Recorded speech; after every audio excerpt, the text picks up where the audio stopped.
चिसो कस्तो छ हेर न चिसो यस्तो आगो तापेर बस्नु परेछ है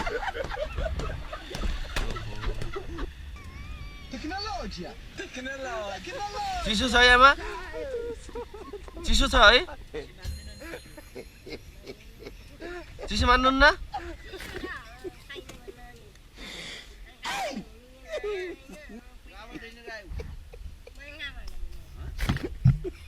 यस्तो आगो बालेर बस्दाखेरि पनि चिसो भइरहेछ ओहो कैलालीमा जहाँ पनि यस्तै हो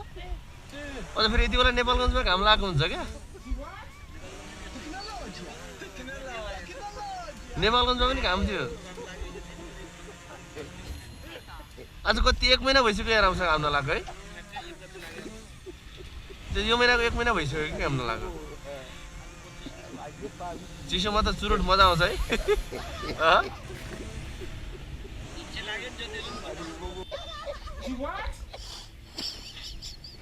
अनि चिसोमा बाहिर किन बस्नु भएको त भित्र मजाले सिरा कोडेर बस्ने हो नि त कहाँ पुगेर आउनु भएको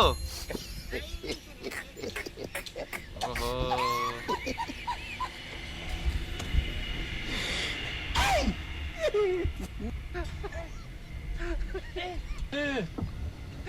चिसो मौसममा जानेर आगो नजिक छ त्यही ताप्न मन लाग्छ है हैन